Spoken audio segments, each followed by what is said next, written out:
Já lá se vão 53 anos, mas em todo caso vamos fazer um esforço de memória. Bom, tudo tem um princípio, né?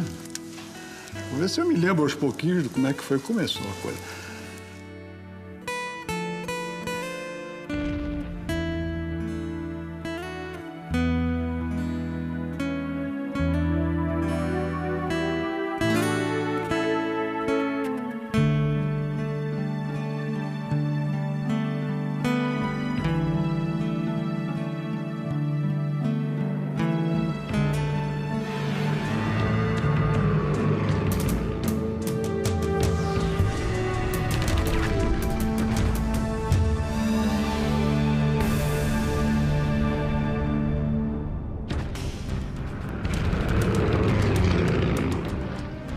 Em 1942, a dura realidade da guerra na Europa se mostra para os brasileiros como acontecimentos de uma terra distante.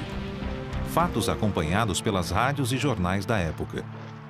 A juventude que ingressava na escola militar tinha apenas um sentimento no peito: concretizar a tão sonhada carreira. Jovens em cujos corações cresceriam sentimentos de revolta, detonados principalmente por uma série de acontecimentos ocorridos na costa brasileira. Houve uma sucessão de torpedeamentos de navios nossos. E o povo nas ruas exigia uma reparação a essa agressão totalmente descabida, com perdas inúmeras de vidas valiosas, vidas brasileiras.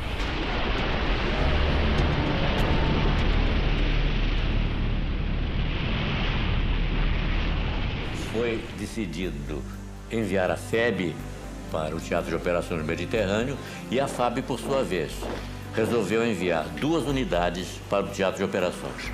Uma unidade de combate, que seria o primeiro grupo de caça do qual eu participei. E a primeira esquadrilha de ligação e observação, que era integrada na FEB. Era uma esquadrilha que trabalhava com artilharia divisionária da Força Expedicionária Brasileira.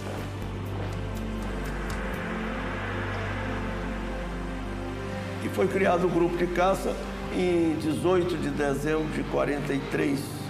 Entre os voluntários do grupo para comandar a unidade, os mais cotados foram o brigadeiro Nero Moura, que era Major Nero Moura, e o Major José Vicente Faria Lima.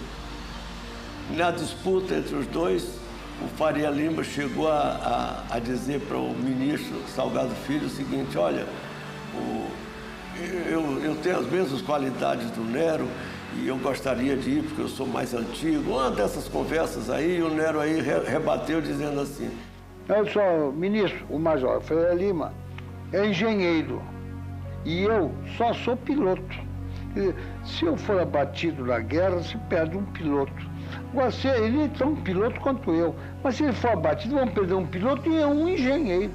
Além do mais, é minha função e as unidades são comandadas por pilotos de combate, não por engenheiros. Mas eles são uma reserva de um trabalho mais elevado, mais intelectual. E o grupo de caça foi ter que ser trabalhado aqui. Para isso, o brigadeiro Nero Moura foi logo nomeado, ele era, nesse tempo era major, foi nomeado comandante do grupo, e como comandante do grupo, ele optou por um voluntariado. Ele escolheu 16 oficiais e 16 sargentos como seus homens-chave, como os homens que iriam para os Estados Unidos para entrar numa unidade tática de combate, para aprender o que era uma unidade de combate. Fomos para a Flórida,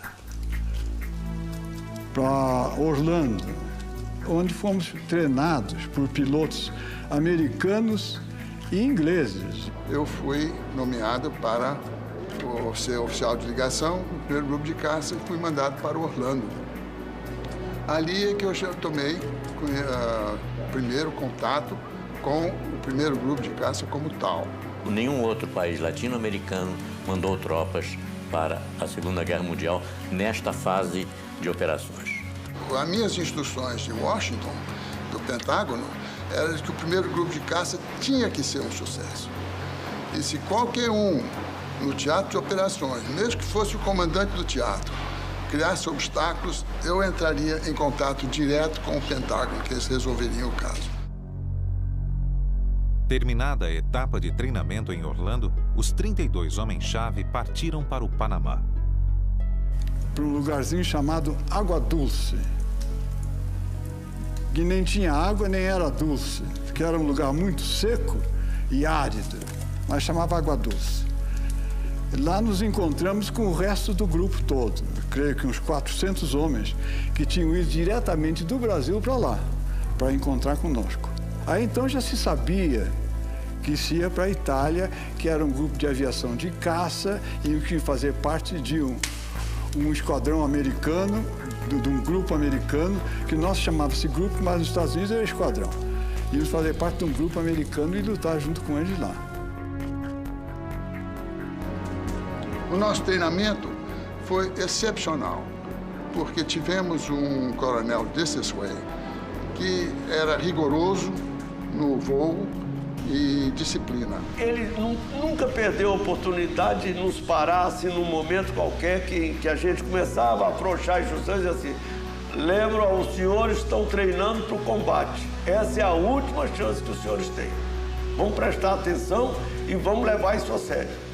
Quando a gente começava a correr um risco ou outro, a fazer uma manobra que fosse arriscada, que não estava previsto, ele dizia assim, eu não quero aqui ninguém morto, porque morto dá trabalho. Tem que arranjar pelotão para dar tiro, toque de silêncio, enterrar e cerimônia fúnebre. Eu não quero ser testemunha de cerimônia fúnebre de ninguém aqui, nenhum brasileiro.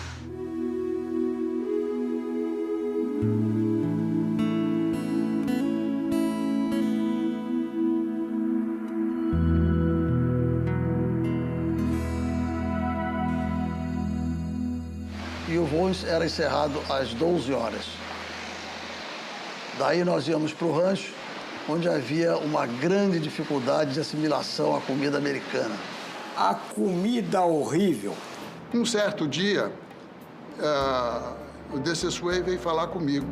Está havendo um problema muito grande, porque os pilotos não estão prestando atenção, eles não estão seguindo os voos, não estão conseguindo me acompanhar. Eu disse, olha, coronel, eu acho que talvez seja a comida.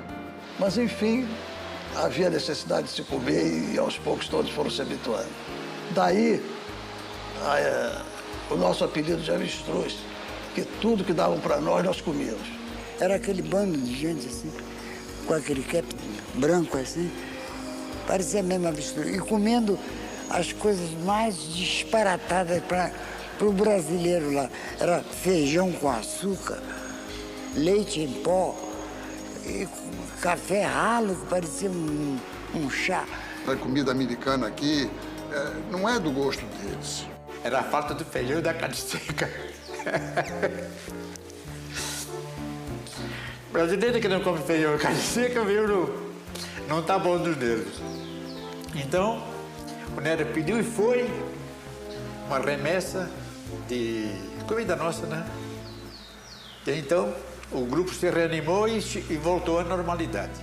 Terminado essa nossa primeira fase de treinamento, nós embarcamos no Canal do Panamá, no navio, e, atravessando o Golfo, fomos com destino aos Estados Unidos. Embarcamos num trem e fomos para a base Suffolk, onde, então, entraríamos em contato com o nosso famoso P-47. Ele foi transformado em caça-bombardeiro. Não houve avião alemão caça-bombardeiro que se ombreasse com o P-47. As 8 metralhadoras dele eram a raso, porque eram uma potência tremenda de fogo. E era muito bom. Nós nos deslocamos dos Estados Unidos para o front italiano no navio que tinha sido francês, mas estava arrendado pelos americanos para transporte de tropa. O USS Colombie. E foi uma viagem de carregava muito risco, porque era uma zona frequentada pelos submarinos alemães. Mas eles tinham uma belíssima escolta, que os alemães de vez em quando furavam. Furavam com uma facilidade, não tivemos sorte. Lá para as tantas, não sei quem é que teve ideia, se foi o Rui, ou se foi o Meirinho, não sei. Disse, olha, nós precisamos bolar o nosso símbolo aqui. E na discussão aí, olha, a coisa que mais caracteriza a gente aqui é o fato de nós sermos avestruzes ainda, comendo esses negócios. Isso é boa ideia e tal. Quem é que é mais parecido com o avestruz aqui? Era o Lima Mendes. Aí eu pedi ao Lima Mendes para posar um pouquinho, fiz a caricatura dele, depois adaptei a cara do avestruz. Com essas cores que estão aí, que eu vou explicar o significado delas, e mais o termo Sentapua, que quem trouxe isso foi o Rui.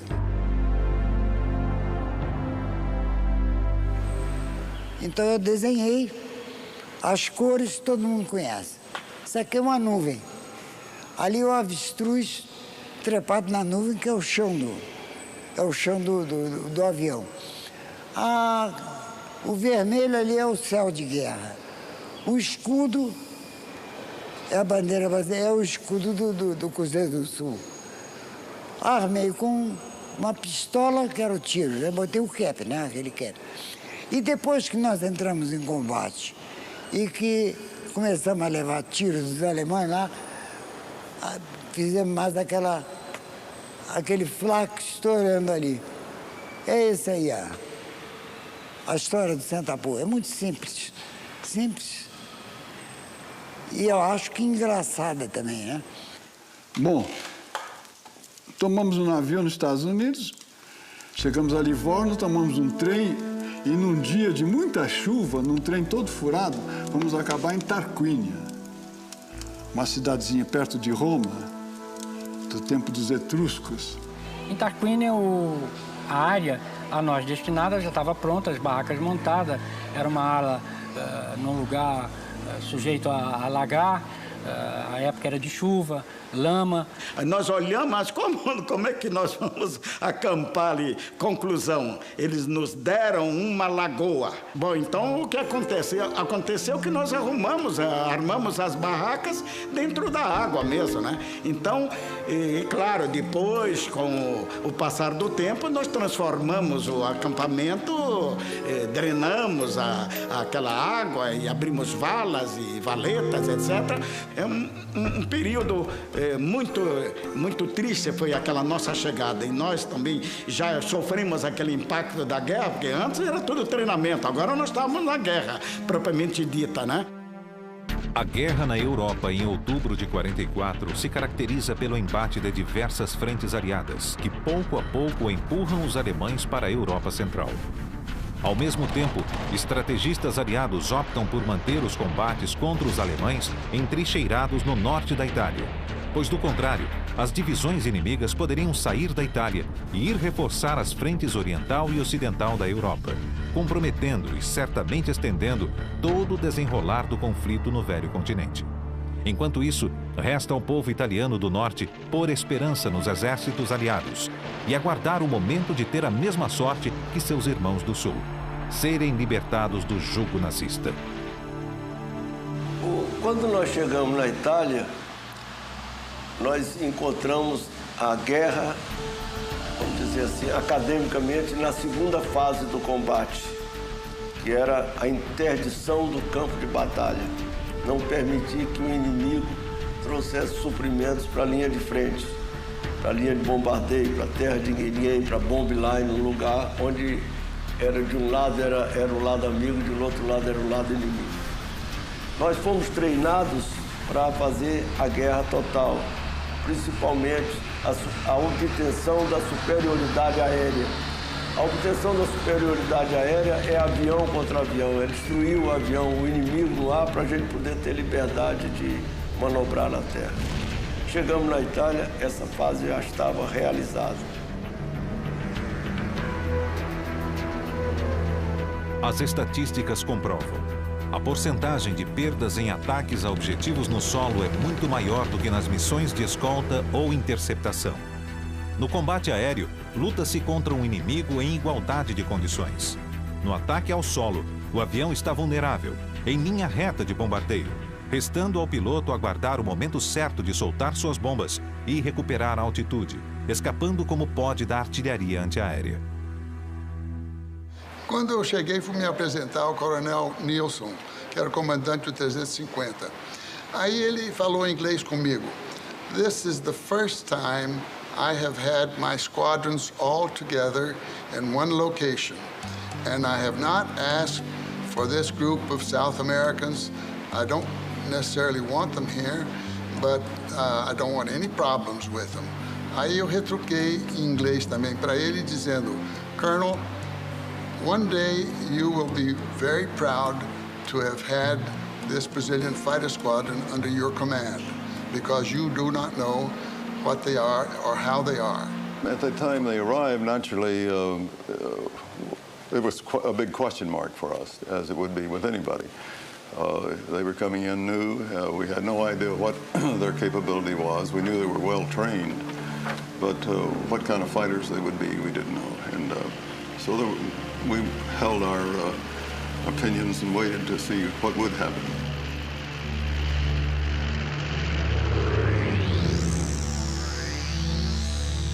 Nós fizemos a primeira missão sempre dentro de uma esquadrilha americana, porque não era interessante botar os 4 pilotos novos fazendo uma primeira missão, porque não se podia saber, imaginar qual seria a reação dos 4 vendo aquele fogo pela primeira vez. A ordem que nós temos é fazer o reconhecimento do Teatro de Operações.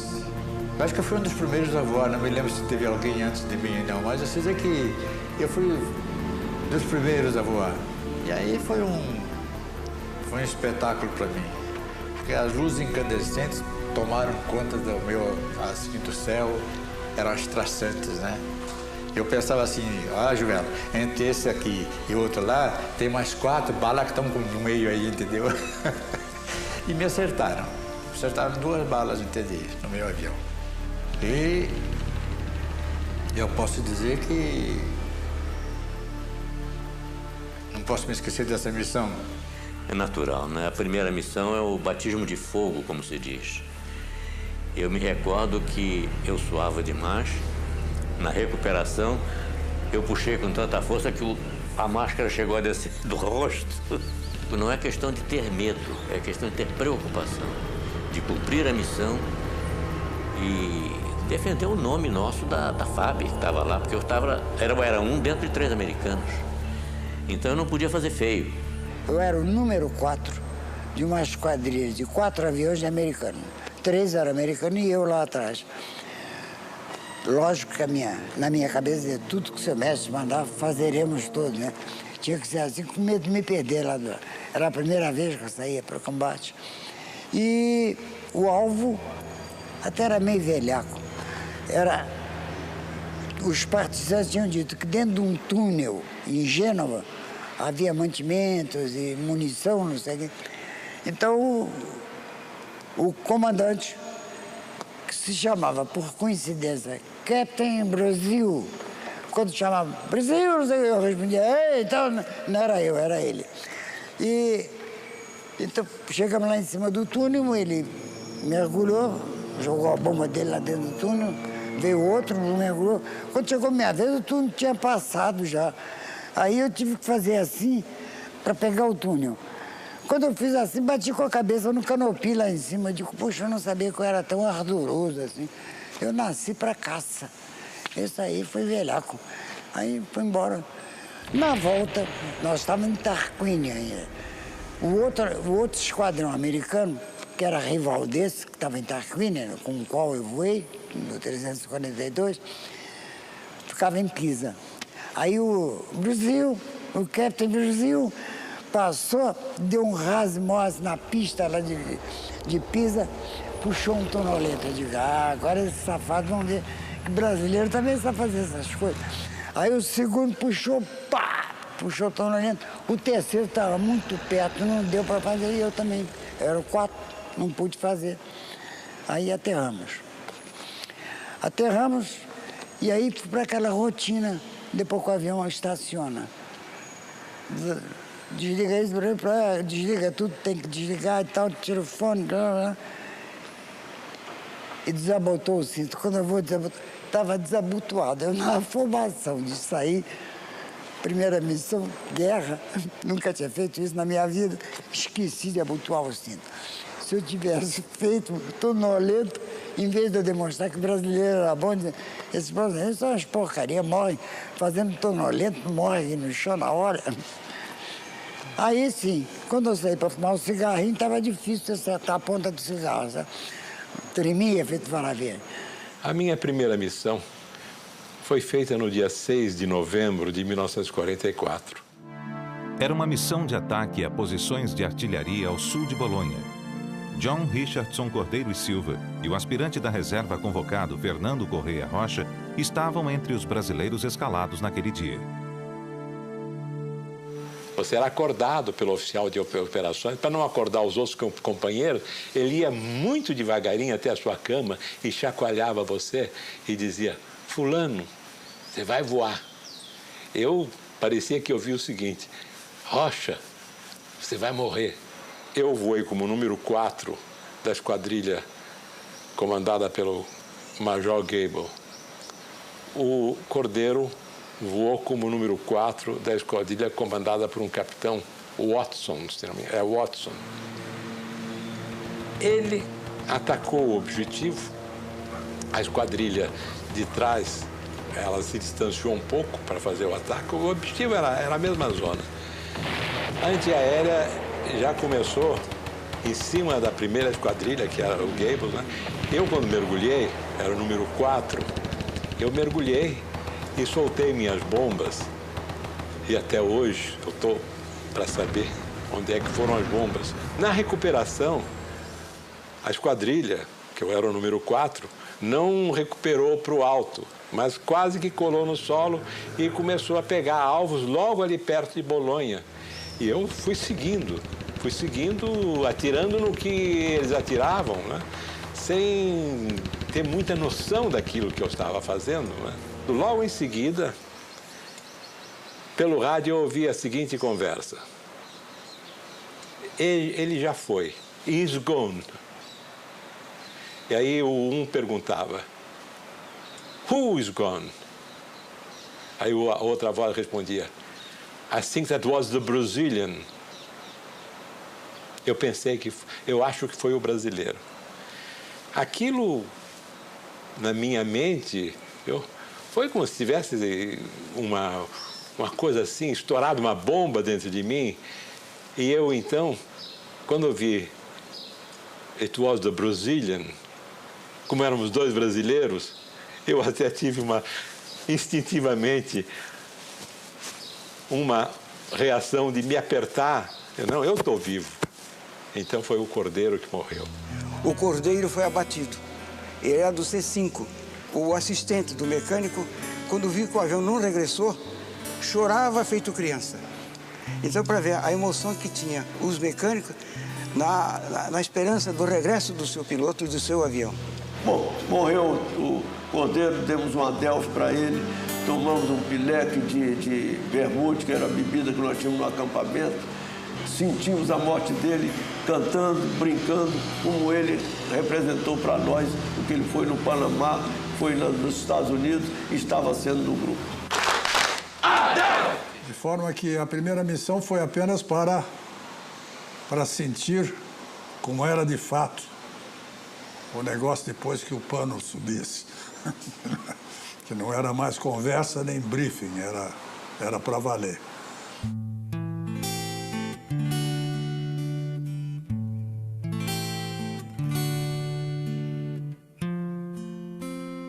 O primeiro grupo de caça começou com o pé esquerdo.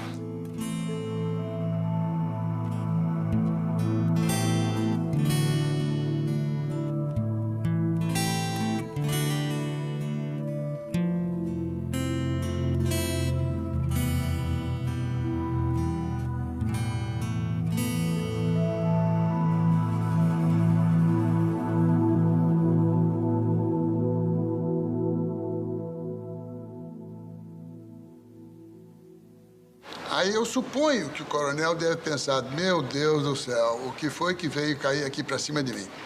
Em todo caso, começamos a voar. Começamos a chegar e dizer, destruímos isso, bombardeamos isso, acertamos esse alvo. E o americano começou a perguntar, ué, essa turma que chegou agora já está fazendo isso tudo e a nossa aviação não está fazendo nem metade disso? Como é que pode? A experiência do Correio foi o seguinte, é a diversidade de voo. Então nos dá uma experiência maior do que daquele voo de rotina de instrução somente. O piloto brasileiro tinha experiência de voo aqui no Correio Aéreo Nacional. Ele voava sem mapa, sem rádio, no Cisca, de qualquer jeito. Então ele aprendeu a olhar, ver e observar. Ao passo que os pilotos americanos eram muito novatos, eles olhavam e não viam. Eu recebi as missões do comando do grupo, do 350, grupo 350 americano, do qual nós éramos um esquadrão. Éramos 4 esquadrões, um brasileiro e 3 americanos. Eu preparava os mapas todos dos lugares que tinham que ser atacados, dos lugares onde os aviões tinham que ir, e no dia seguinte de manhã, com os pilotos chegando lá todos na nossa sala de informações, eram mostrados os mapas, os lugares e a melhor maneira de ir para lá, os lugares onde que tinha artilharia antiaérea mais forte, maneira de evitá-las. E passava depois para o capitão Pamplona, que dizia o que ia ser feito, quantos ataques ia ser feito, por onde ia ser feitos os ataques, etc. A Esquadrilha Amarela decolará em primeiro lugar, precisamente às 8 horas. E a Esquadrilha Azul decolará logo em seguida, tomando o rumo de 357 graus. Foi escolhida esta rota por não passar por lugares muito defendidos por artilharia antiaérea. As missões eram normalmente de bombardeio picado. Bombardeio picado é uma operação em que o avião mergulha sobre o objetivo determinado até uma certa altura e dali ele lança as bombas sobre aquele objetivo. É chamado de picado porque o avião representa uma atitude de piquet. Após o ataque, a Esquadrilha Amarela se reunirá ao sul desta cidade e a Esquadrilha Azul ao norte desta outra cidade. E logo depois, quando acabava o bombardeio, era feita uma segunda fase de procura de alvos de oportunidade.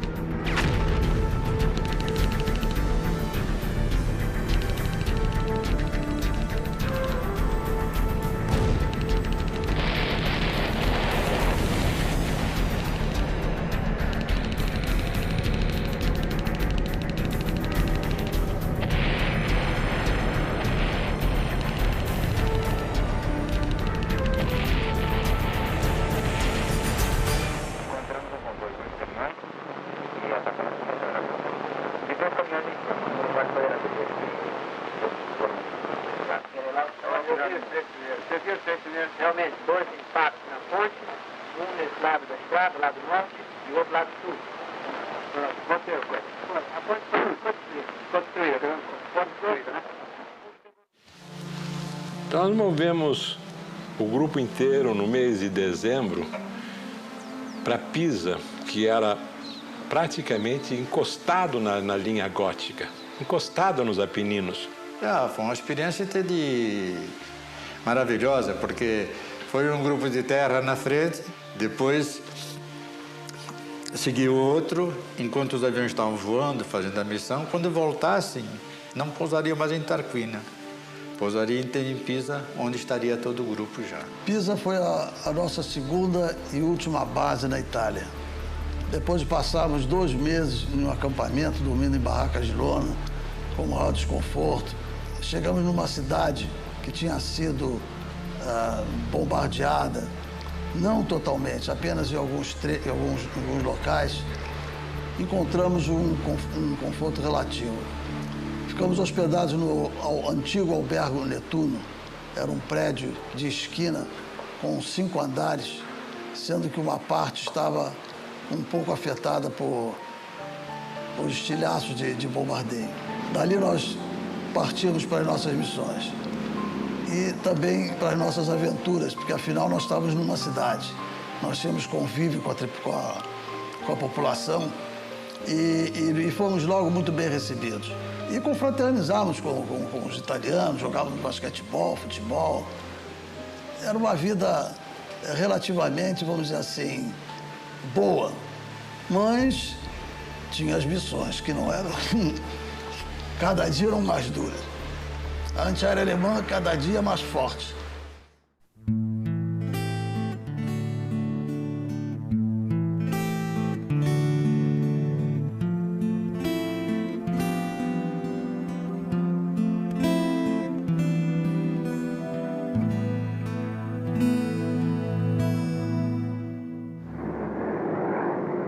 Levamos o nosso microfone ao lado de uma pista no aeródromo na Itália, de onde decolam os aviões da FAB, para apoiar as forças terrestres aliadas aqui na frente italiana.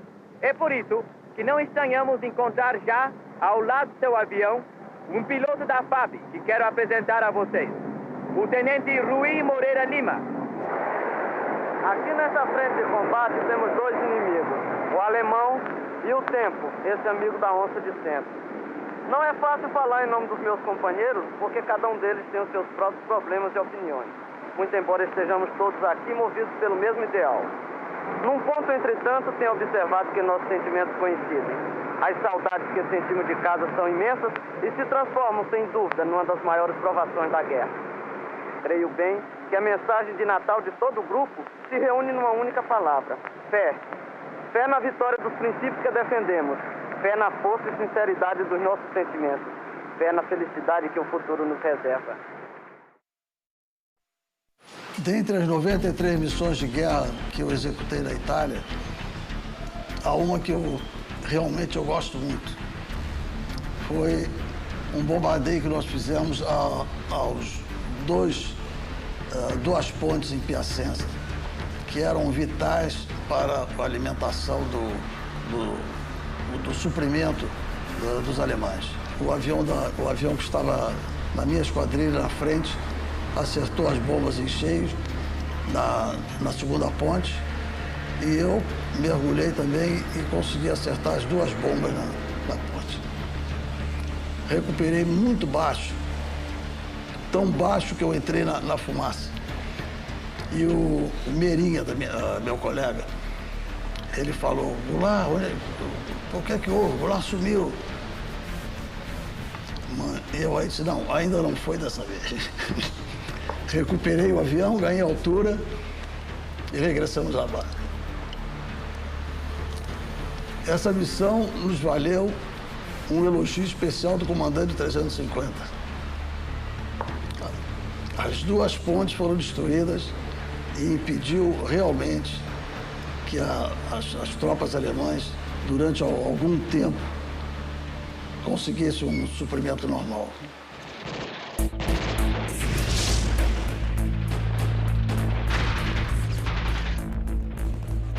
E eu me recordo de uma missão que nós realizamos em Monte Castelo.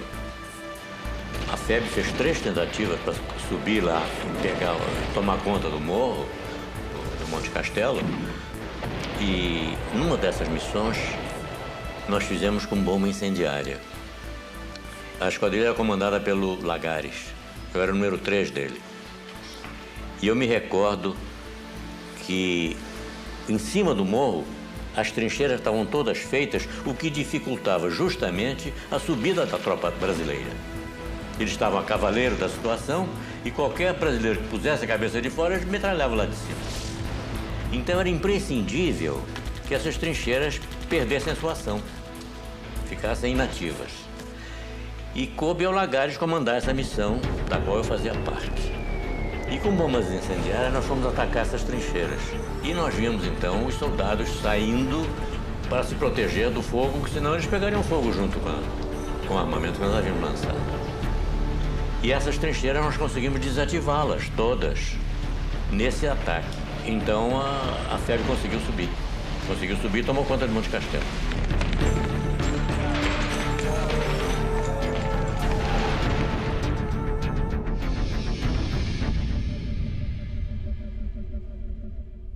Levei tiro de todo jeito, todos nós. Não é vantagem nem desvantagem. Aconteceu com todos nós. Não é mais coragem e menos coragem. São ossos do ofício. Entende? No início, os pilotos mandavam a gente fazer muito zigue-zague para evitar antiaérea. Depois, a experiência vem e a gente verificava que o projetil do chão para 12 mil pés levava mais ou menos 10 segundos. Então, a gente ficava na reta e contava 1001, 1002, 1003. Quando chegava a 1008, mudava de rumo. E, normalmente, a antiaérea explodia ali e não acertava. Quer dizer, o 88 realmente só nos acertava numa casualidade ou num tiro de sorte. E a gente ia assim até atingir o objetivo. Se o objetivo tivesse descoberto, então o comandante da esquadrilha mandava tomar posição de mergulho, quer dizer, as esquadrilhas ficavam uma ao lado da outra e era então iniciado o mergulho individual. Cada um mergulhava e fazia a sua pontaria, soltava as bombas e já tinha uma certa instrução se a recuperação seria pela direita ou pela esquerda. Este era um momento que a gente podia ser atingido, porque eles tentavam de 40 milímetros e do 20 milímetros eles não atiravam propriamente no avião. Eles atiravam com espoletas para explodir numa determinada altitude. Então aquilo formava um prato de explosões em que o avião tinha que passar através dele porque a gente ia mais baixo do que 5 mil pés para lançar as bombas. Cada um levava lá a sua, ou escapava, ou pegava pequena, mas de uma maneira geral eles acabavam acertando alguém. O que se fazia sempre era colar no chão. Porque, veja bem, as armas antiaéreas estão sempre em pontos altos. Torres de igreja, colinas, essa coisa. Então, se você colar no chão, mas colar de cortar grama, eles param de atirar, porque eles atirariam neles próprios.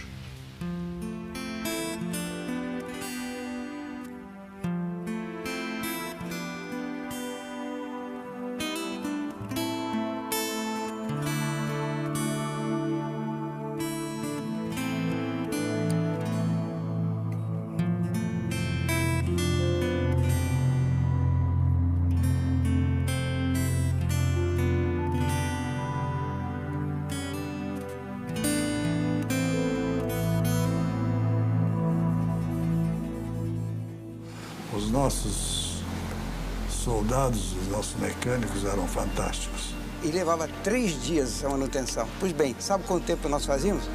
Numa noite. Agora, mas como? Pode fazer. Porque levava 3 dias, que era o mecânico e o assistente que fazia a inspeção. Entretanto, quando o avião ia para o hangar, todos aqueles elementos mecânicos do grupo, por exemplo, do Flight C, todos iam ajudar.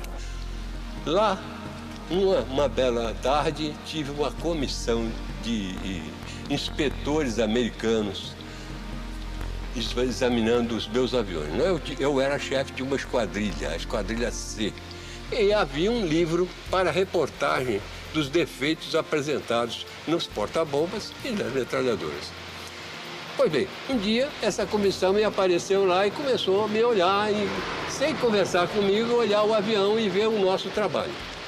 Depois de algum tempo, o avião saiu para a missão e então o chefe da comissão veio falar comigo. O senhor é o chefe da equipe? Eu disse, sou. Por que o senhor não anota defeitos apresentados no material de armamento? Eu disse, por quê? O senhor não apresenta defeito nenhum, como é que eu vou anotar? Mas não tem defeito? Não.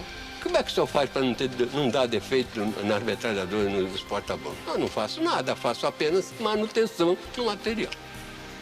Pronto. Aí eles saíram de boca fechada e foram embora. Nós tínhamos 25 aviões e estavam sempre disponíveis 23. Eles diziam, como é que vocês conseguem? Simples. É um ajudando o outro.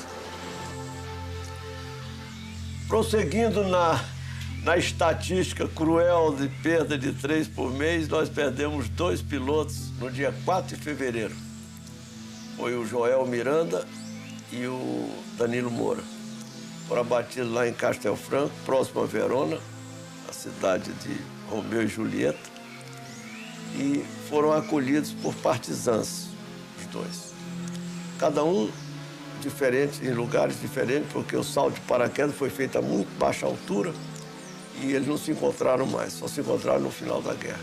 Aquela missão, entende, foi uma missão, vamos dizer, devia ser pacífica e calma, porque o Vale do Pó todo estava coberto de serração. Aí estava voltando. Quando, numa outra abertura de serração, ouviu? Eu vi um trem embaixo. Aí eu desci, ouviu? Digo, já foi estreifado, não vou tirar. E comecei a subir. Quando eu comecei a subir, ouviu? Eu fui atingido e o avião começou a pegar fogo. Bom, os tiros penetraram, o avião começou a pegar fogo, entendeu? Então, aí entra a fumaça, entende, na cabine, imediatamente. E eu, o que eu fiz? Eu vou saltar de paraquedas. Quando eu fiz isso, entendi, fui sair na tangente, mas o fio do meu fone ficou preso. Então, fiz um braço de alavanca e meu pé foi para cima, viu? Foi para cima e eu fiquei de cabeça para baixo e desci para cima do avião. E naquele momento eu digo, vá para a fuselagem. Eu digo, Joãozinho disse, não, senhor, não. Então eu mergulhei de lado, viu? E com esse braço eu empurrei meu corpo para longe do avião. Estava de cabeça para baixo assim, né? Então, quando eu saí da fumaça e fui abrir o paraquedas, está tudo em verdadeira grandeza. Quer dizer, na realidade, eu estava uns 400 metros. Porque o paraquedas mal abriu, ouviu? No primeiro galeio, eu entrei no chão e entendi de cara. Perdi os óculos, falei tudo, aqui de cara no chão. Mesmo porque já estava com esse braço inutilizado, só tinha o braço direito funcionando. No fim do salto não tive ajuda nenhuma, viu? Eu apenas fui ajudado por um camponês que ele disse, eu escondo o seu paraquedas. Eu tive sorte porque aquela serração que tinha encontrado na minha missão, ela durou mais 2 ou 3 dias, entende, sobre o Vale do Pó. E os alemães não poderiam fazer o que eles fizeram depois. Fizeram o círculo para achar 3 pilotos, um americano, o Danilo e eu. Aí comecei a sair, né? Comecei a andar. No fim de algum tempo, que eu cheguei na casa de uma mulher, bati, né? E disse a ela água. Ela olhou para mim, fechou a porta e ia, né? Eu continuei andando mais um pouco. Uns 100 metros depois, entendeu mais, eu não posso avaliar, tinha um menino, né? 12 anos, mais ou menos. E ele olhou para mim assim, eu digo, bambino. Eu disse, quero água, disse para ele. Ele disse, vem comigo. Eu me lembrei que as instruções, óbvio, era que os partisanos, quando ajudavam, eram por intermédio de uma criança. Que bom, está de acordo com o figurino, né? Então eu continuei andando. E ele me levou na casa dos pais dele. E então, quando o pai chegou, ouviu, podia ser 10, 11 horas da noite, não sei, não lembro. Ele conversou comigo. Ele disse, então eu vou buscar um inglês que está foragido aqui nessa região para poder tirar você daqui. Ele já está cansado de beber vinho, acho que está ficando de pileque quando chegou o cara, né? Ele disse, o inglês está aí fora. Bom, está na esquina do lado de fora da casa. Eu peguei minha pistola, armei, saí. Andei, cheguei até perto de um vulto, né? Está perto do vulto aí uns 2 metros, mais ou menos. Eu digo, você que é inglês? E ele me respondeu, eu sou soldado do 8º Exército. E estou aqui já desde 1942. Né? Digo, mas você não é inglês. Sua pronúncia não é de inglês. Não, estou sul-africana. Tá bom. Eu disse, meu nome é Steve Grove. Tá bom. Aí, ficamos conhecendo. Me apresentei, aí, ó, tudo certo. Foi com a ajuda de Steve Grove que Joel Miranda conseguiu ser examinado por um médico italiano chamado Tino Ghiotto. Joel, no salto, fraturara o ombro, além de ter torcido o tornozelo. Ir ao hospital de Campo Sampiero era sua única esperança. Mas tinha uma dificuldade, que o Tino, italiano, ele era não andava lá, quer dizer, ele trabalhava lá, mas a direção não era dele, era só de oficiais alemães, médicos, né? Então, como é que eu ia utilizar o equipamento de raio-x, sem que o alemão soubesse? Então, as freiras inventaram o seguinte: vamos fazer uma homenagem a ele, a médico alemão.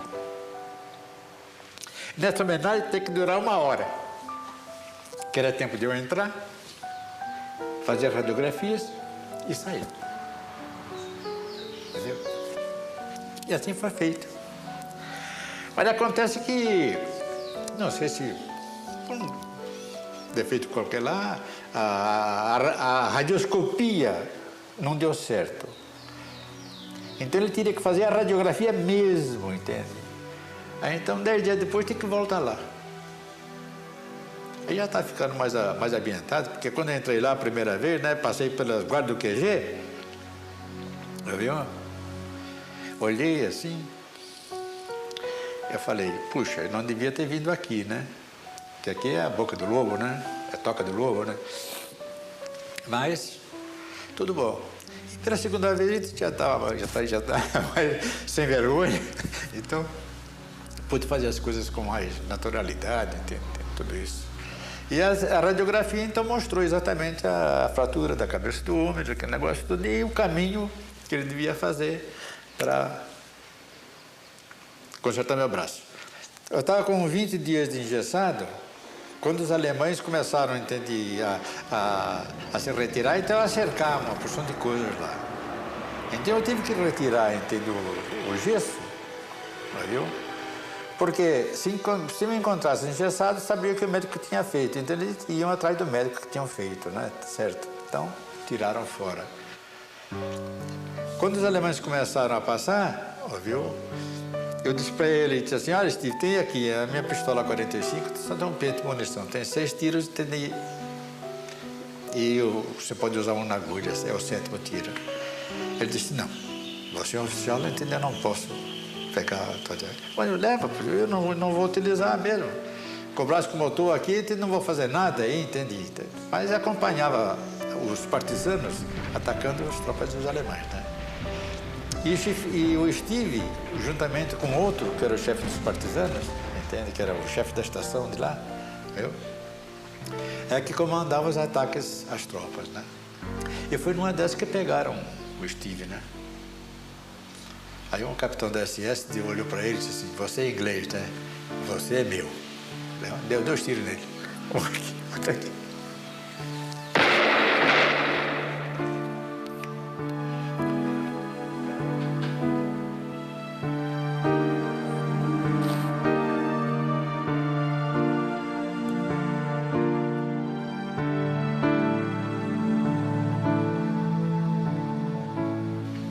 Bom, acabada a guerra, eu estava lá com umas famílias de partisanos. Depois nós voltamos para a base. Voltando para a base, eu fui lá no Serviço Secreto Inglês, né? Assinei um documento lá, dizendo que não divulgaria nomes nem datas das pessoas todas, né? Que tinham me ajudado. Danilo Marques Moura decolou como ala de Joel Miranda para atacar uma ponte ferroviária e encontrou forte barragem de antiaérea. Atingido junto com seu líder, Danilo saltou de paraquedas e iniciou uma incrível jornada a pé pela Itália ocupada. Fez tudo errado com relação àquilo que nós havíamos ensinado em informações. Tudo que se havia dito, não faça isso, não faça isso, não faça aquilo, ele fez tudo ao contrário. E chegou às linhas amigas e se salvou.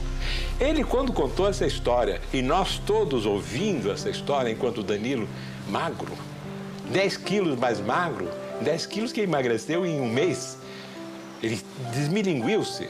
Nessa época, nós tínhamos recebido no Teatro Municipal de Pisa, que os americanos mudaram o nome para o Teatro Thunderbolt, nós recebemos a Real Ópera de Roma. Nós ouvimos essa história e eram de tal maneira fantástica, que nós, então, olhando um para o outro, Dissemos, isso vale uma ópera. Vamos fazer uma ópera, vamos. Quem era o cara que tinha capacidade para fazer isso? Perdigão. E fizemos uma ópera em 5 atos. A Fuga, de Danilo Moura. É claro, influenciado por aquelas áreas e aquela coisa toda que ainda estavam nos nossos ouvidos, né? E aí juntamos, primeiramente, Perdigão, que fez grande parte do libreto da ópera, Luiz Felipe Perdigão, o Rui Moreira Lima e eu, a parte musical. E nessa escapada, nessa fuga, ele cometeu tudo que contrariou todas as regras de fuga que existiam. Mas fez isso conscientemente. E às vezes o sujeito brinca, pô, o Danilo era errado, foi fazer... Não, senhor, ele foi muito ladino, ele foi muito esperto. Aviatori que faz bombardamento, matando gente, trazendo luto. Adesso sia paracaduto, ma gli italiani têm bom sentimento. Aí ele partiu, em vez de ir pelas estradas vicinais ou pelos campos, ele saiu pelas estradas principais, pedindo cigarro para alemão, procurando as casas bem sucedidas. E ele então pedia água. Então pedia, per piacere, voglio un bicchierino di acqua o vino, sono sfolato per la guerra. Dal bombardamento de un'altra terra. Ele fazia isso porque a figura dele estava, de fato, deplorável. Ele estava machucado, estava ferido, qualquer pessoa teria pena. Ele contava uma história de cobertura dessa, mais por gestos do que por palavras, porque ele estava com a boca muito inchada. E alguns italianos o acolhiam sem a carteira de identidade, outros não aceitavam a história dele, brigavam com ele, não, para fora daqui, eu não quero via. Então, na ópera, nós fizemos isso mais ou menos da seguinte maneira. A pessoa que ele se aproxima na casa pergunta da carteira de identidade. E ele diz que não tem carteira. E então ele responde, senza carteira che si può fare, buonasera, andare, andare. Signor vedere, per piacere. Senza portare una carteira, só buonasera. E bum, bate a porta na casa dele. E lá vai ele de novo, naquela caminhada em direção ao sul, que é a nossa base, passando por coisas incríveis. Ele se deu conta que estava do outro lado do pó. Aí disse, puxa, como é que eu vou atravessar? E fez 4 tentativas para atravessar o pó. Nesses 4 locais, ele não tinha um passe. E entrava na fila, chegava lá, o pessoal levava um passe pro alemão, dizia Heil Hitler, o alemão dizia Heil Hitler, o guarda, passava. E ele só chegava lá e dizia Heil Hitler e voltava para trás, porque ele não tinha passe. Escondido num monte de feno por um italiano, Danilo esperou 3 dias até que o passe para a travessia fosse arranjado. Mas ele ainda precisaria de mais um favor dos italianos. Quando atravessou o rio, ele pediu a bicicleta do italiano. Você pode dizer, esse é meu instrumento de lavouro, eu trabalho com isso e tal. Ele disse, mas, poxa, estou cansado, olha aí como é que eu estou. Ele estava realmente, ele perdeu 19 ou 20 quilos naquela travessia com muita fome.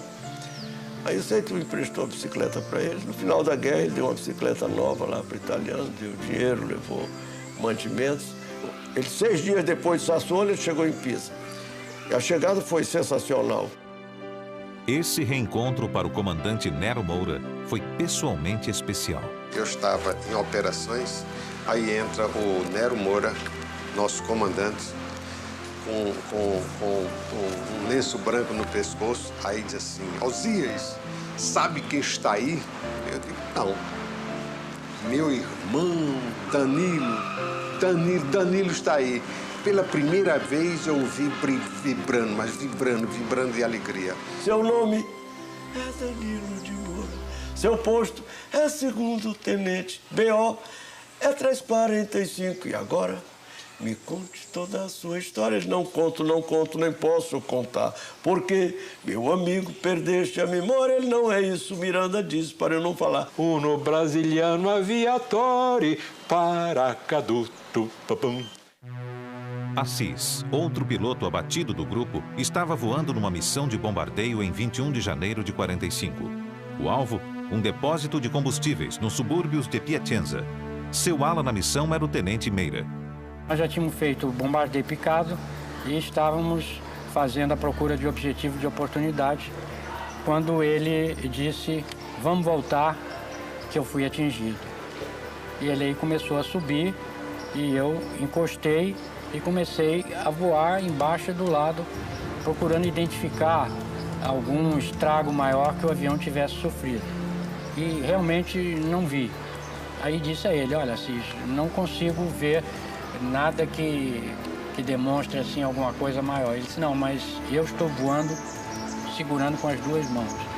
Então, tá muito difícil comandar o avião, alguma coisa deve ter acontecido.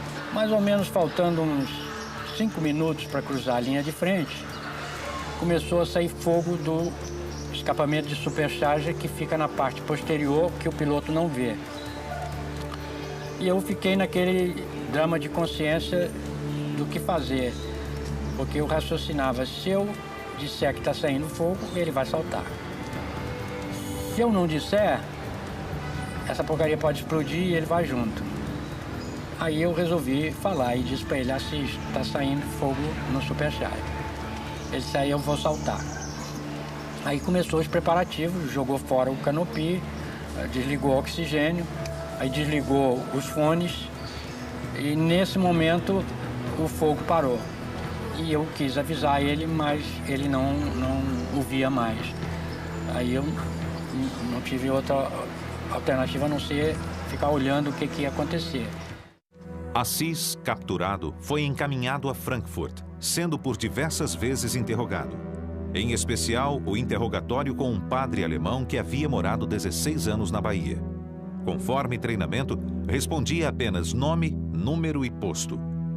Ele apenas não contava com a tortura psicológica na forma de um simples envelope que lhe fora entregue. Dentro estavam uma carta, um ticket de cinema de Pisa e um dog tag, a plaqueta de identificação do tenente Medeiros, que fora abatido ao atacar uma locomotiva e permanecia desaparecido. A primeira notícia que chegou é que ele teria saltado de paraquedas e estava salvo. Tivemos notícia deles através de uma rádio alemã, que disse que ele estava prisioneiro. E a Yolanda, que era a noiva dele também, e que também estava sempre lá em casa, eu disse, Yolanda, não se preocupe, o Maurício está bem lá com os alemães, mas ele vai voltar porque está prisioneiro. Mas depois chegou a outra notícia, viemos a saber que ele saltou de paraquedas e caiu num fio de alta tensão, tá, etc., e desapareceu. E na realidade, Maurício havia morrido.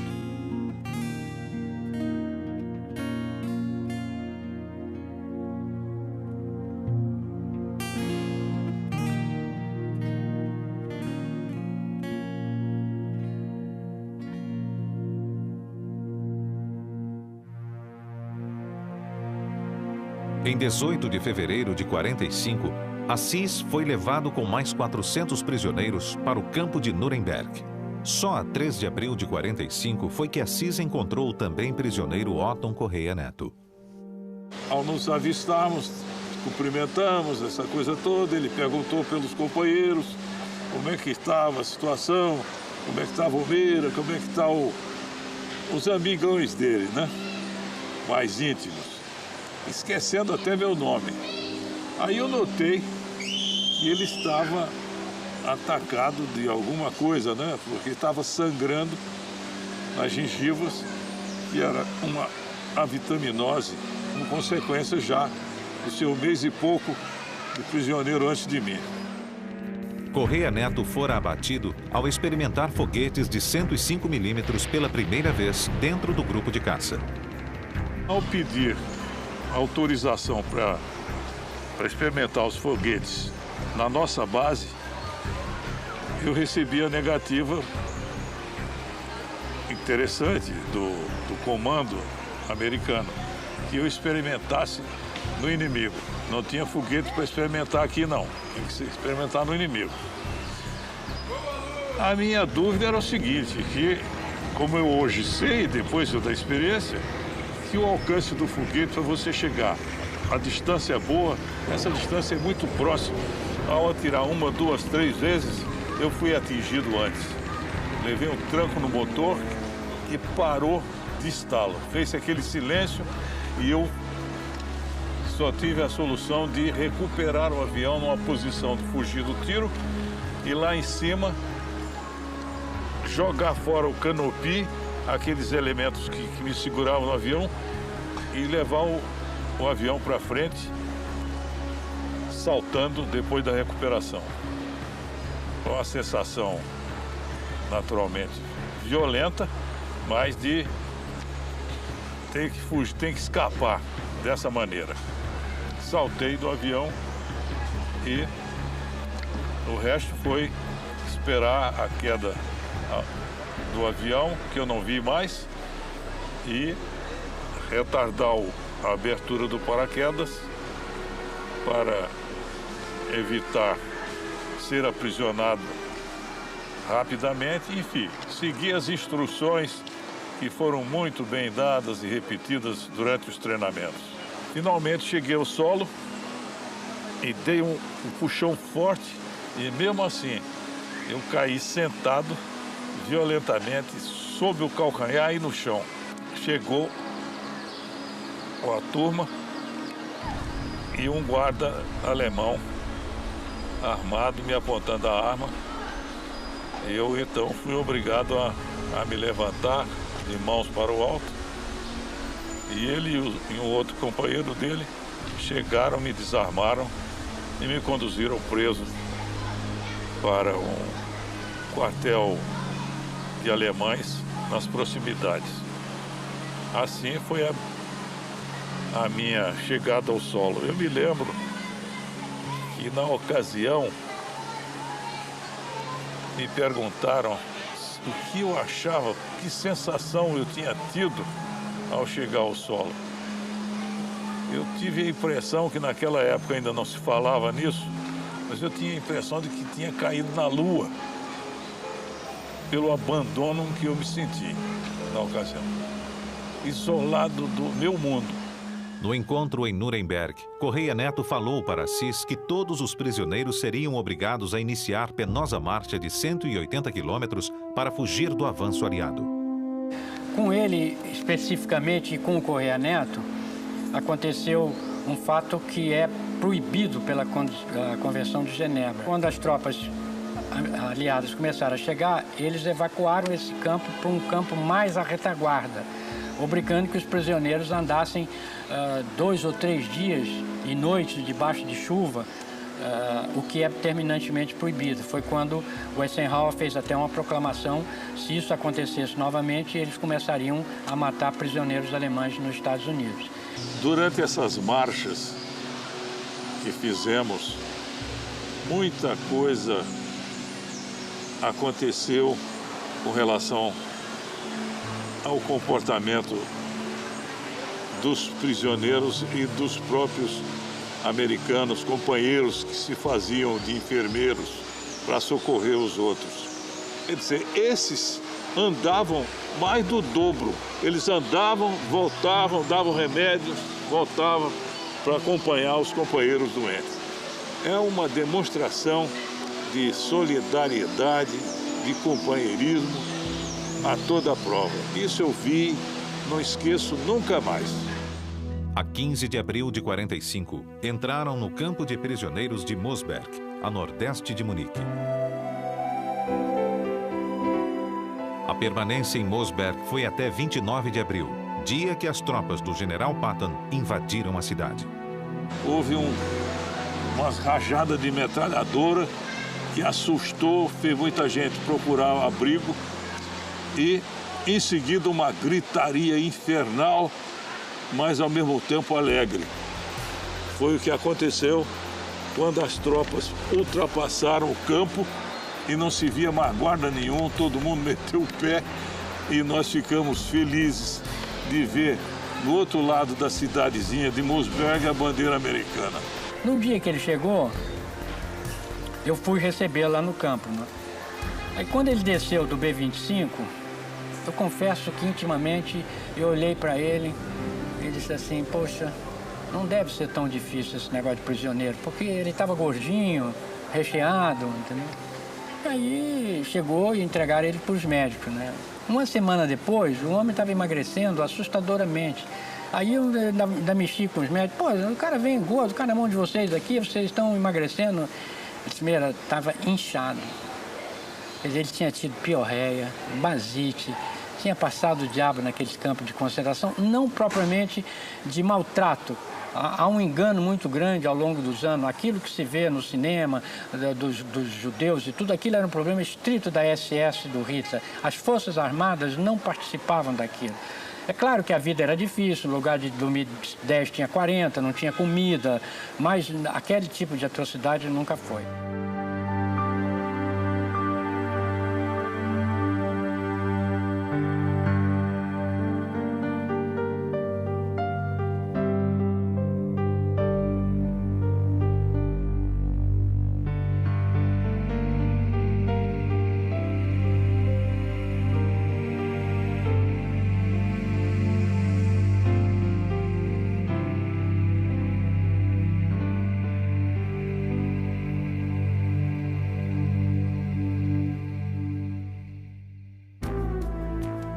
A Esquadrilha Amarela, ela era muito agressiva, muito corajosa. Seus membros eram eles o sistema vamos dizer, de autoestima deles era diferente das outras esquadrilhas. Eles eram tremendamente, vamos dizer, bravos, corajosos, sei lá como é que se chama isso.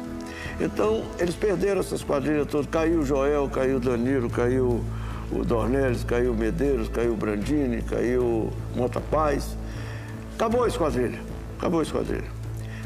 Como não tinha piloto de recompletamento, passaram a ter 3 esquadrilhas só. E nós passamos com esses 22 pilotos a voar com 3 esquadrilhas.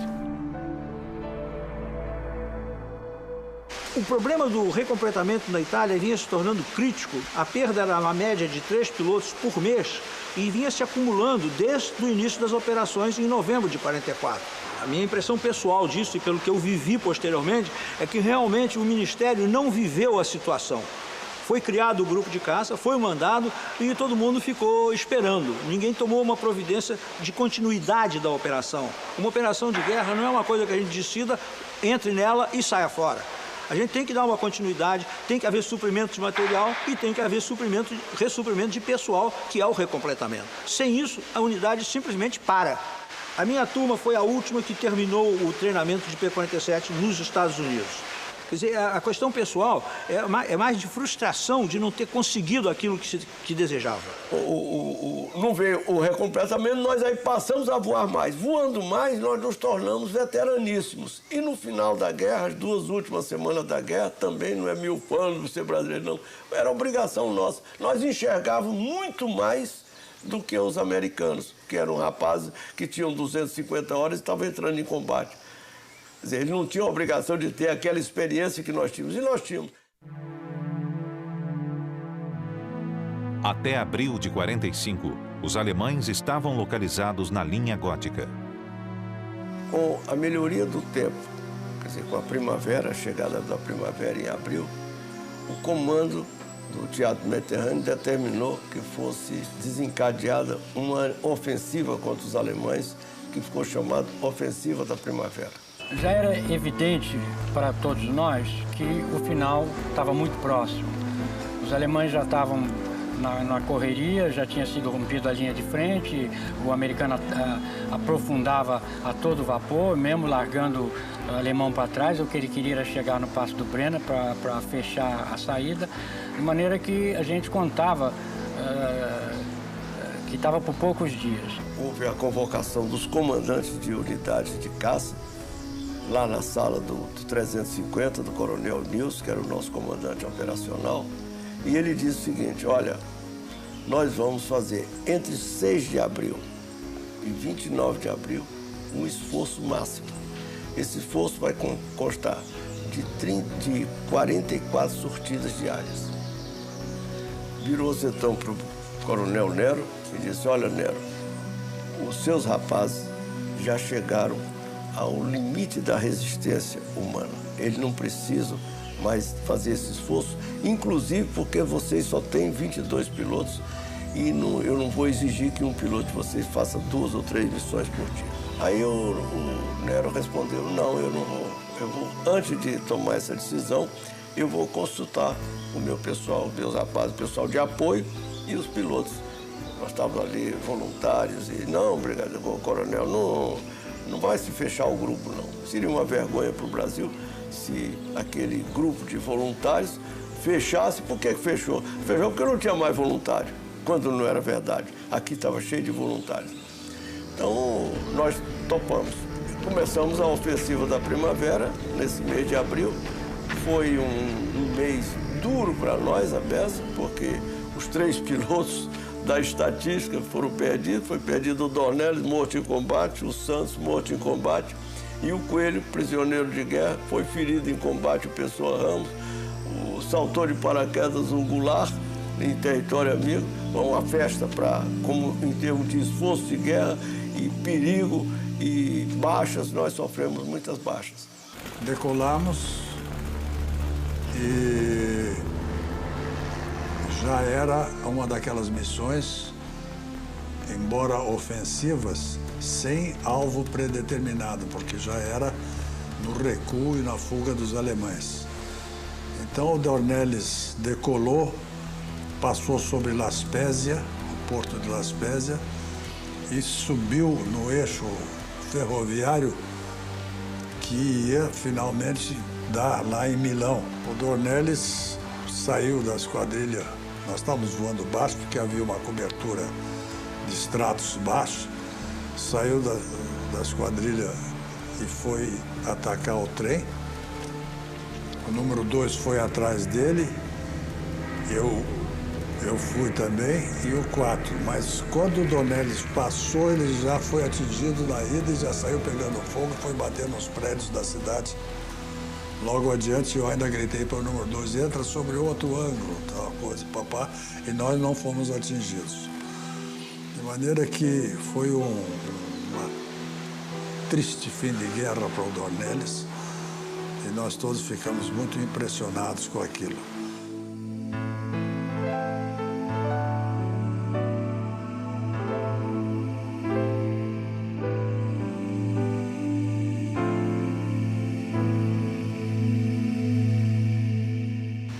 O ataque rasante, além dos perigos da antiaérea, quando você fazia um ataque a um depósito de combustível ou a um depósito de munição, você corria o risco de explodir com a explosão.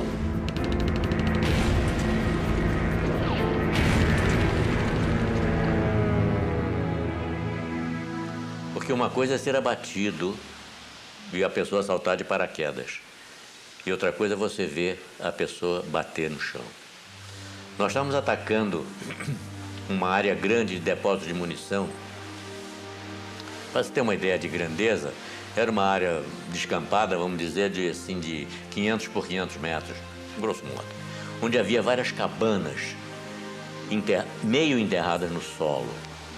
Então, essas cabanas, com a terra que eles tiravam do fundo para enterrar, deixar a munição lá embaixo, eles faziam mais ainda uma proteção para dificultar ataques a essas cabanas, a essas palhoças, e cobriam com palhoça e tal, para parecer que eram cabanas.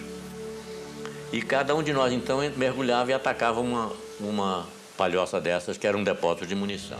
E o Santos, quando entrou no mergulho dele, que deu no gatilho, na hora surgiu aquela bombinha atômica na frente dele. Porque por estar enterrada a munição, ela só podia explodir para cima. Então sai aquela língua de fogo com aquele cogumelo. E ele entrou nesse cogumelo com o avião dele. Não pôde desviar, porque ele deu esse tiro a 200 metros do depósito, 300 metros do depósito, não tinha como escapar. Então eu presenciei tudo. Ao sair dessa bola de fogo, Imagina a temperatura que estava. Eu não sei nem se ele já tinha morrido, não tinha morrido, mas devia completamente transtornado. O fogo era tanto, a temperatura tão alta, que quando saiu dessa bola de fogo, a asa direita dele se desprendeu como se fosse uma folha de papel. Foi... saiu. O avião entrou no dorso e foi descendo. Ricocheteou no chão e foi cair mais adiante só. Eu só pude saber mais tarde, depois de terminada a guerra, eu fui ao norte da Itália, a nordeste, digo, porque o coronel Nero mandou 3 expedições para o território inimigo recolher pilotos que tivessem saltado de paraquedas ou pilotos que tivessem morrido. E lá é que eu pude constatar, então, que o Santos, antes do avião bater, ele saltou do avião. Ele caiu, vamos dizer, uns 200 metros antes do avião bater no chão, no primeiro ricochete. E no segundo batida, então, é que o avião bateu, explodiu e fez uma cratera do tamanho dessa sala.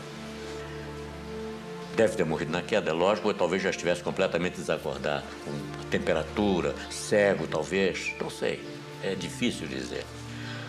Agora, eu constatei nessa oportunidade que os alemães não enterraram o Santos.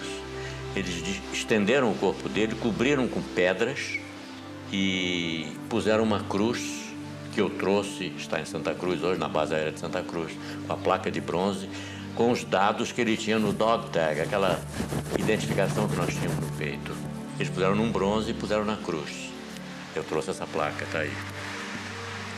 Então, aí é que eu vi que ele havia saltado do avião antes, porque eu não vi, não pude. Naquela afobação, vendo o homem morrer, é demais, não é? Não deu.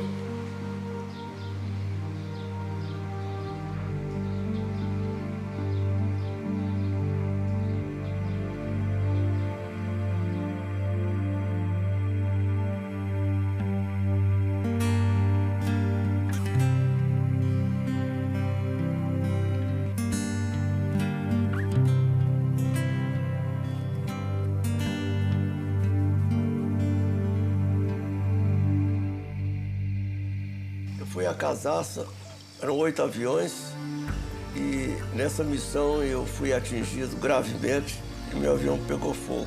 Quando eu apaguei o fogo, consegui apagar o fogo do avião, eu dei partida outra vez e ele tinha tirado, eu tinha perdido 2 cilindros e houve um vazamento de óleo muito grande e cobriu todo o avião, todo o canopio, eu não enxergava mais nada e vim sendo guiado pelo líder. Desviamos por Veneza, para ir direto a Florença, podia pousar em Florença.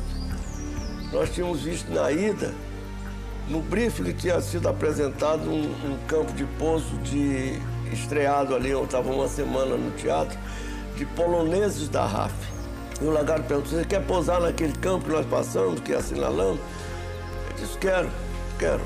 Aí ele me guiou, ficou atrás de mim, curva para a direita, curva para a esquerda, perde tantos pés de altura, eu fui perdendo, pousei o avião. Me lembro muito bem, eu estava lá na base, quando vi esse avião T-47, Thunderbolt, pousar e notei que tinha a insígnia da FAB, né?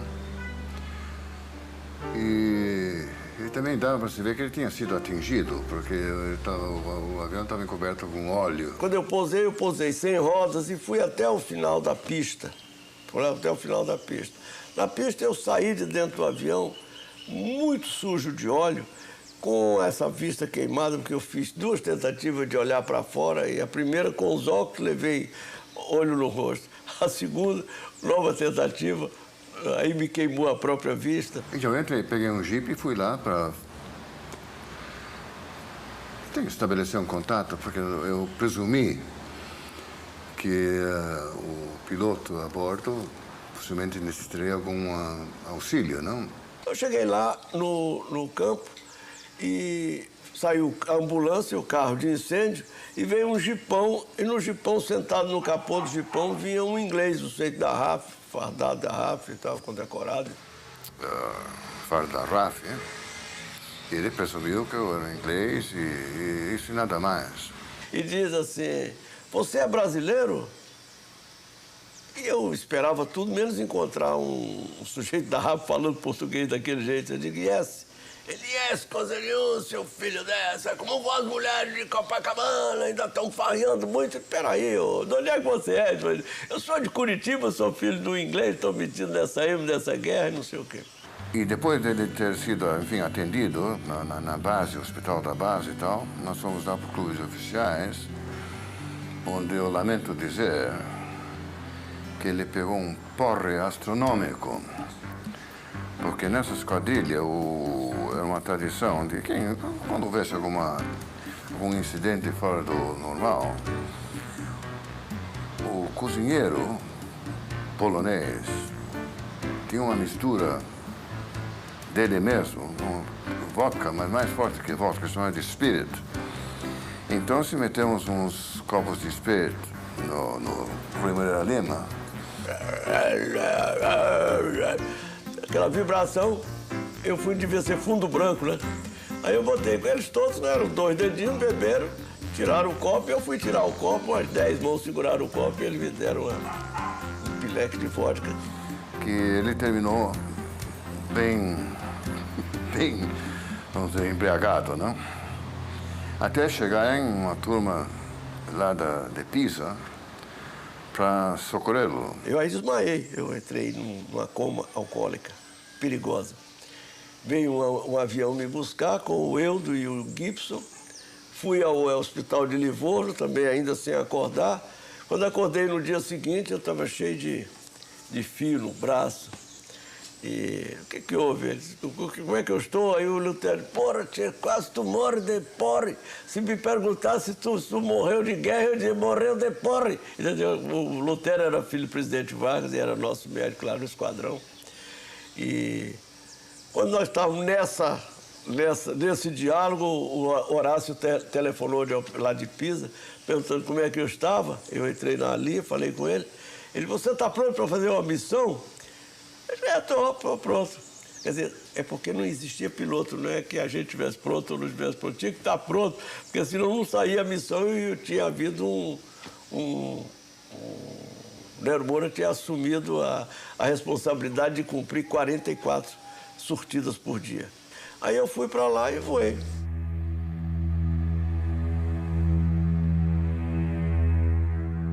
Os nossos pilotos eram de uma bravura e de uma garra tão grande que eles ficavam aborrecidos quando o serviço médico exigia a permanência deles em terra para um tratamento. 6 missões apenas, infelizmente foram 6, e deixei meus companheiros na incumbência de continuar fazendo as missões. Foi triste, porque eu sabia o risco que cada um estava passando toda vez que tinha que sair para a missão. Aguçado julgamento e senso tático fizeram com que o capitão Horácio Monteiro Machado contrariasse as ordens de ataque dos controladores aéreos e do próprio comando da 12ª Força Aérea. O alvo que lhe deram era, na realidade, o 5º Exército Americano, que acabara de penetrar pela primeira vez as linhas inimigas no Vale do Pó. Foi a primeira esquadrilha do Teatro de Operações a relatar o avanço aliado.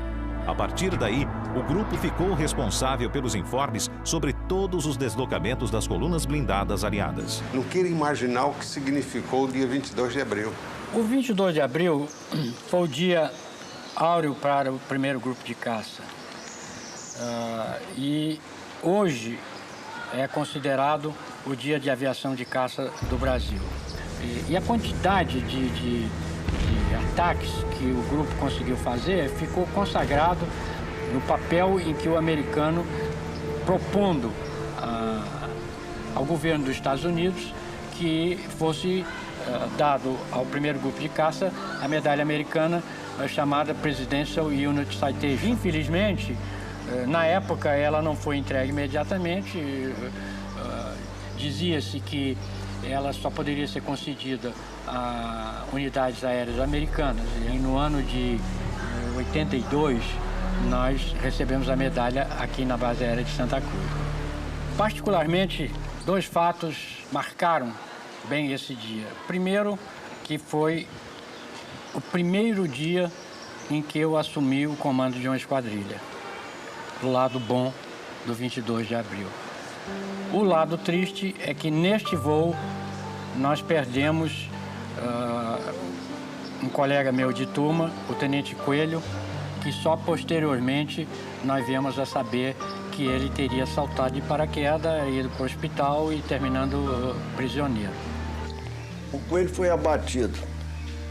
Estava voando na esquadrilha do Meira. Meira, Tormin, Keller e Coelho.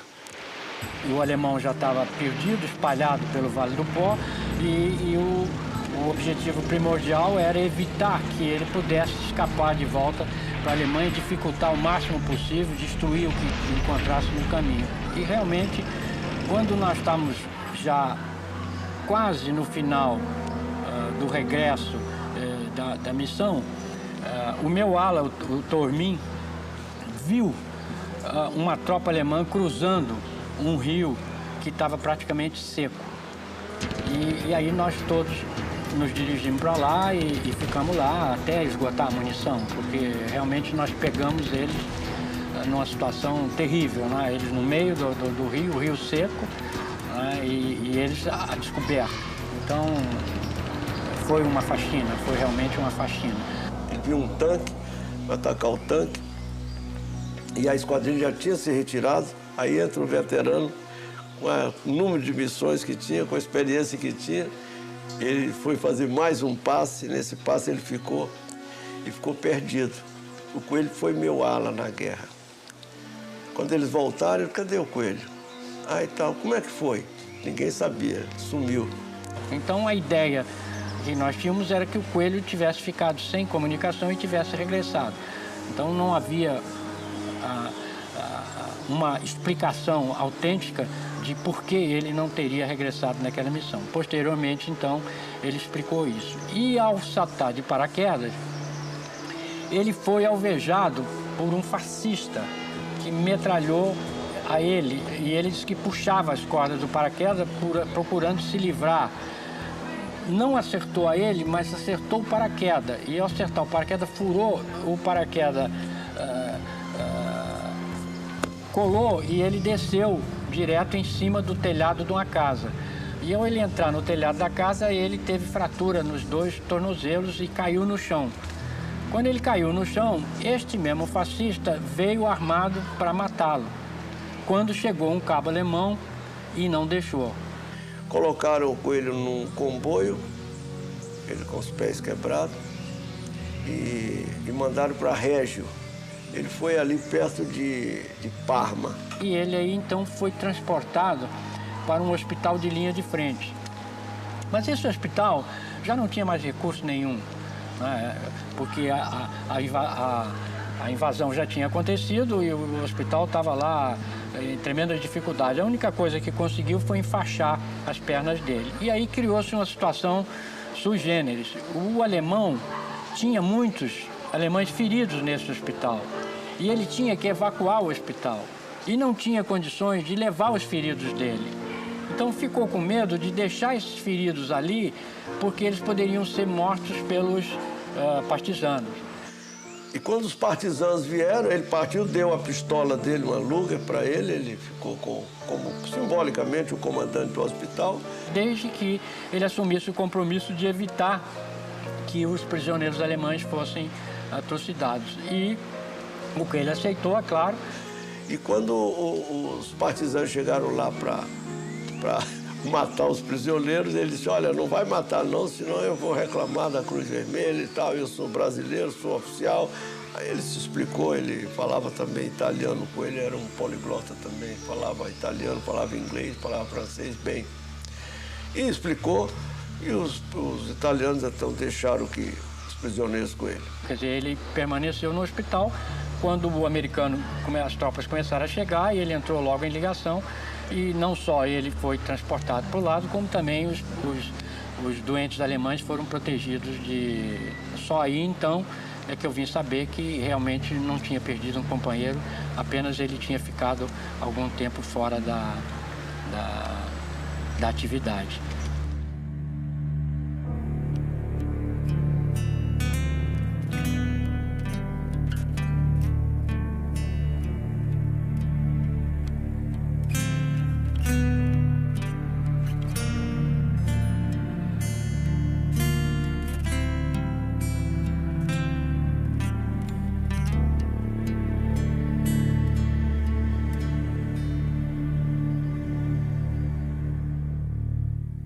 Outro foi o Perdigão, ao atacar um trem lá em Casarça.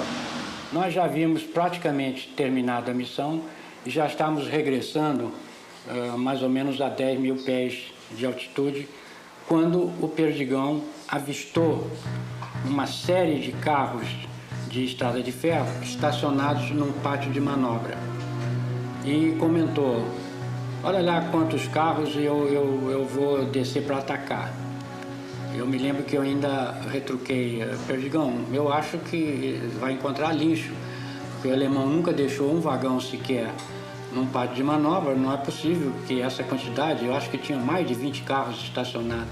Aí ele disse: não tem importância, mas eu vou lá para ver, você fica aí. Então eu fiquei como de cadeira cativa, eu e o Paulo sobrevoando e assistindo o ataque dele. Ele entrou no sentido longitudinal, que era comum, a gente atirando nos carros, dando aquelas rajadas curtas. E ele mergulhou e teve um pouco de sorte, porque começou a atirar ainda de uma certa distância. Então eu cheguei a ver aquela poeira se levantando das balas que atingiam o chão, quando repentinamente eu cheguei a quase que ter uma sensação que eu estava tremendo, que eu vi o chão quase todo dar aquela tremida violenta e todos aqueles vagões explodirem ao mesmo tempo. Uma coisa violentíssima. Todo mundo que estava voando no Vale do Pó chegou a comentar: olha lá, pô, chegou a fumaça a 10 mil pés de altura. Foi tão violenta que o Perdigão, não podendo mais sair, ele passou dentro do fogo da explosão. E no filme dele de combate, que ainda está lá no museu, aparece um pedaço de trilho de uns 4 metros rodando na frente dele. Se aquele trilho pegasse no avião, provavelmente ele não voltaria ao Brasil, ele ficaria lá. Aí nós encostamos nele e aguenta aí que você está indo bem. Ele aí começou a se recuperar, mas nas pontas da asa tem a parte que cobre as luzes, é de plástico, aquilo tudo derreteu. Uma parte imensa do avião ficou preto, foi um negócio escandaloso.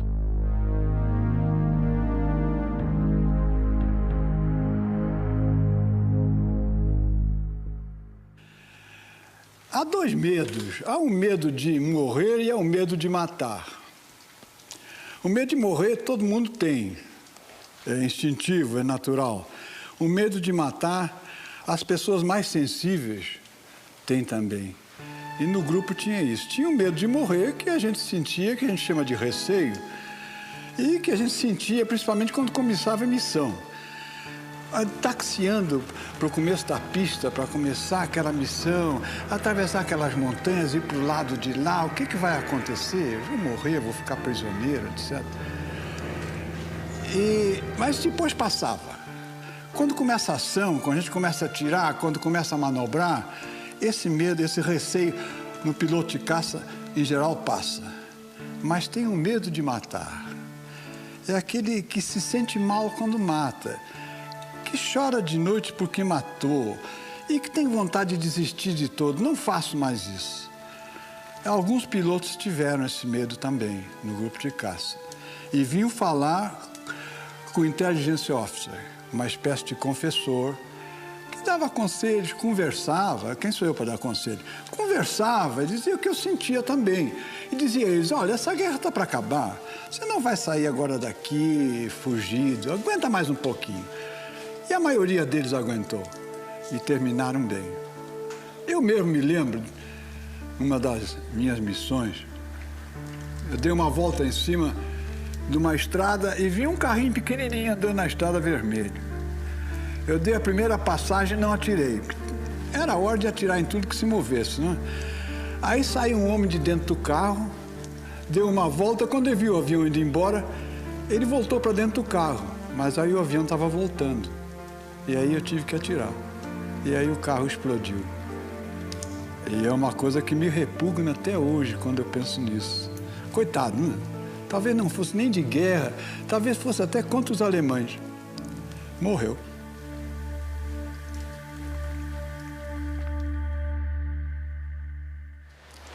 A proporção que ia se aproximando do fim da guerra, as missões, para nós, embora tivessem o mesmo perigo, a gente sentia que o risco era maior, porque morrer na véspera, só peru. E realmente era doloroso isso. E eu fui, então, fazer uma missão de bombardeio e, na hora que eu cheguei perto do alvo, me deu um receio. Puxa, será que eu vou entrar nesse fogo aí de 88? O céu estava preto. Aí eu pensei com meus botões, puxa, vai ser duro isso aqui. E aí eu resolvi fazer a missão de qualquer maneira, porque ou eu fazia ali, ou então eu estava derrotado. E fiz um mergulho, acertei as minhas bombas no alvo, recuperei e tudo se normalizou. Mas nada mais era do que o medo, que a gente tem que dominar. Não tem jeito. E de repente soou no microfone: "The war is over", quer dizer, falando em inglês, a guerra terminou. E eu vi muito marmanjo se debulhar, chorar. Era o fim da guerra, era o fim de uma matança cruel, injusta como o diabo. O comandante Alberto Martins Torres foi o piloto brasileiro com o maior número de missões no teatro de operações. Fez 100 missões na Itália.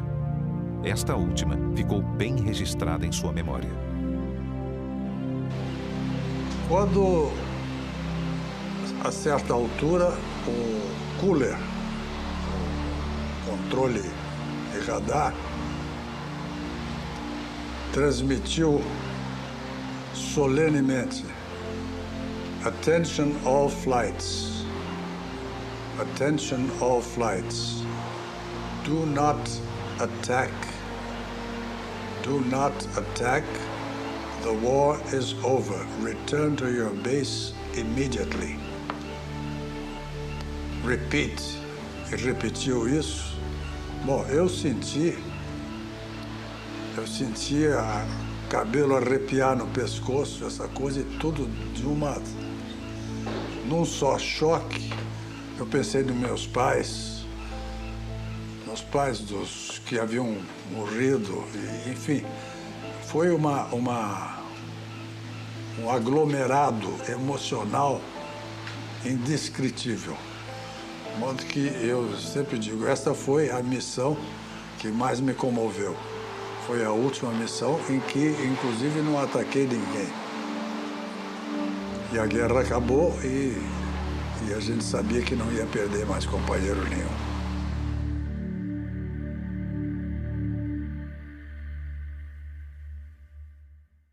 Todos nós estávamos ansiosos para regressar ao Brasil. Para o pessoal de terra e parte dos pilotos de caça, o retorno foi de navio, junto com o primeiro escalão da FEB, a Força Expedicionária Brasileira. Embarcamos no General Meigs. General Meigs era um navio de transporte de tropa, como todo navio de transporte de tropa, não era nada confortável. Biliches em cima de biliches, tudo amontoado. Mas só o fato de nós estarmos voltando para casa foi a viagem mais maravilhosa que eu fiz. Nós fomos recebidos fora da Barra por milhares e milhares de barcos soltando foguete, bandas de música e o povo gritando, dando vivas. Olha, é uma coisa que até hoje nós temos esta lembrança bela, né? E jamais esquecida, não há jeito de esquecer. 19 pilotos foram escolhidos para trazerem, voando dos Estados Unidos, os P-47 que pertenciam ao Ministério da Aeronáutica. e eram parte de um acordo firmado com os americanos. O Rio de Janeiro foi o destino final desta longa viagem. Chegamos aí no fundo da Bahia, com um céu azul, absolutamente azul. Cavu, não tinha uma nuvem, 16 de julho de 1945. Nós todos muito emocionados, sabendo que na hora que tocasse a roda no chão, nós tínhamos voltado, nós estávamos em casa. Foi assim uma emoção muito grande. E Nero Moura comandou o mergulho. Antes de ir para os Campos dos Afonso, ele resolveu fazer uma passagem pela Avenida Rio Branco, Enseada do Botafogo, subir o Pão de Açúcar, descer Copacabana, ali pelo Leme. Quando ele iniciou o mergulho, disse assim: atenção, Jambox, vou mergulhar e mergulhei. Aí ele baixou o nariz para baixo. Ninguém abaixo do edifício da noite. O edifício da noite era o edifício mais alto aqui do Rio de Janeiro. Aí só ele passou acima do edifício. Todos os outros passaram abaixo do edifício. Após isso, o esquadrão reuniu-se em formatura e fomos posar no Campo dos Afonso. Eu aí pisei forte com o pé assim, pá, batisse assim. Agora eu cheguei em casa. Agora eu tenho certeza que eu voltei. Aquilo foi assim uma coisa que me segurou assim um nó na garganta, como eu estou tendo esse nó aqui.